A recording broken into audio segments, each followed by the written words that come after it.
Shalom saudara-saudara yang dikasihi Tuhan Yesus Kristus. Selamat pagi dan selamat berjumpa dalam renungan pada pagi hari ini. Doa dan harapan saya, saudara semua ada dalam keadaan baik, sehat, penuh sukacita dan berkat-berkat Tuhan. Sebelum kita mendengarkan renungan firman Tuhan, mari sama-sama kita satukan hati dan berdoa. Bapa kami yang di sorga, Bapa dalam nama Tuhan Yesus Kristus, kami bersyukur untuk berkat kemurahan Tuhan, perlindungan Tuhan dari malam hingga pada pagi hari ini. Terima kasih kami boleh bangun kembali dengan kekuatan, kesehatan, dan berkat kebaikan-Mu. Kami percaya ada maksud Tuhan yang baik, rencana Tuhan yang indah bagi setiap kami. Saat ini kami mau mendengarkan sabda firman-Mu. Urapi kami Tuhan, agar kami mengerti akan kehendak-Mu. Dalam nama Tuhan Yesus kami berdoa, haleluya, amin.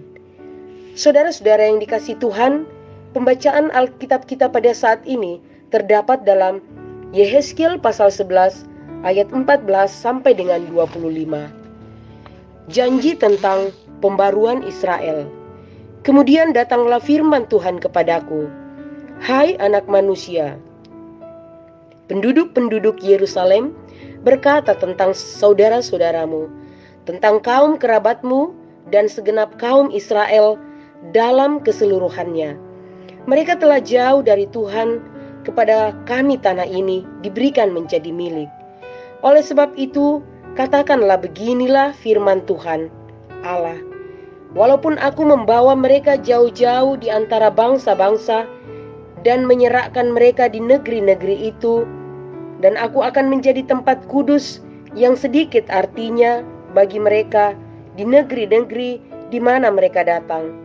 Oleh sebab itu katakanlah, beginilah firman Tuhan Allah, aku akan menghimpunkan kamu dari bangsa-bangsa dan mengumpulkan kamu dari negeri-negeri di mana kamu berserak. Dan aku akan memberikan kamu tanah Israel. Maka sesudah mereka datang di sana, mereka akan menjauhkan segala dewa-dewanya yang menjijikkan dan segala perbuatan-perbuatan yang keji dari tanah itu. Aku akan memberikan mereka hati yang lain dan roh yang baru di dalam batin mereka. Juga aku akan menjauhkan dari tubuh mereka hati yang keras dan memberikan mereka hati yang taat, supaya mereka hidup menurut segala ketetapanku dan peraturan-peraturanku dengan setia. Maka mereka akan menjadi umatku dan aku akan menjadi Allah mereka. Mengenai mereka yang hatinya berpaut pada dewa-dewanya yang menjijikkan dan pada perbuatan-perbuatannya yang keji, aku akan menimpakan kelakuan mereka atas kepalanya sendiri. Demikianlah firman Tuhan Allah. Maka kerub-kerub itu mengangkat sayap mereka, dan roda-rodanya bergerak bersama-sama dengan mereka, sedang kemuliaan Allah Israel berada di atas mereka. Lalu kemuliaan Tuhan naik ke atas dari tengah-tengah kota dan hinggap di atas gunung yang di sebelah timur kota.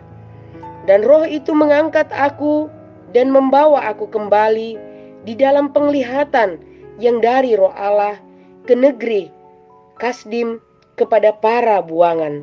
Lalu menghilanglah penglihatan yang kulihat itu daripadaku, dan aku akan sampaikan kepada para buangan itu segala sesuatu yang diperlihatkan Tuhan kepadaku. Amin. Saudara-saudara yang dikasihi Tuhan, tema renungan kita pada pagi hari ini, hidup dalam pemeliharaan Allah. Bagaimana perasaan saudara jika pernah jatuh karena melawan perintah Tuhan?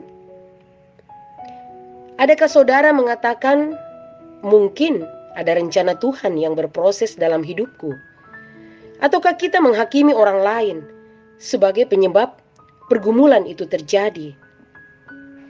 Saudara-saudara yang dikasihi oleh Tuhan Yesus, Allah menjawab Yehezkiel yang bergumul karena umat Israel telah menjauhinya. Akibatnya, mereka harus menjalani hukuman dengan cara menjadi orang buangan di negeri asing. Namun saudara-saudara yang dikasihi oleh Tuhan, hal ini bukan akhir bagi mereka. Allah berjanji bahwa ada saatnya Tuhan akan menghimpun mereka kembali. Dengan pembacaan kita pada ayat 14 sampai dengan 17. Akan tiba saatnya Allah menuntun mereka pulang ke tanah perjanjian, dan mereka akan tetap tinggal di sana. Namun saudara-saudara yang dikasihi oleh Tuhan Yesus, konsekuensinya umat Israel harus bertobat. Setelah dibebaskan dari pembuangan, mereka harus meninggalkan segala penyembahan berhala. Kita bisa baca pada ayat ke-18. Dan mereka harus hidup taat kepada Allah dengan mengikuti hukum-Nya dengan setia. Dan hidup mereka sungguh-sungguh menunjukkan jati diri sebagai umat Allah. Saudara-saudara yang kekasih di dalam Tuhan, tetapi jika umat Israel tetap menyembah berhala, maka hukuman yang lebih berat akan menanti mereka. Itu kita bisa baca pada ayat 19 sampai dengan 21. Saudara-saudara yang dikasihi oleh Tuhan, kasih Allah yang sempurna terlihat dari pemeliharaannya. Ia ingin agar kita manusia yang dikasihinya hidup dalam segala berkat-Nya. Namun, manusia adalah makhluk yang tidak sempurna, sehingga sering kali melakukan kesalahan. Allah pasti menghukum umat-Nya yang berbuat dosa. Namun saudara-saudara yang kekasih di dalam Tuhan, Allah tetap mengasihi dan mau menyelamatkan manusia. Allah menjatuhkan penghukuman, tetapi di saat yang sama, Ia juga menjanjikan pemulihan dan pembaharuan. Saudara-saudara yang kekasih di dalam Tuhan, keyakinan akan kasih Allah yang sempurna seharusnya membuat kita berusaha untuk melakukan segala kehendak-Nya. Dan kita mohon agar Roh Kudus akan selalu menolong kita dan memampukan kita untuk menjalani kehidupan kita yang penuh dengan tantangan, penuh dengan pergumulan hidup.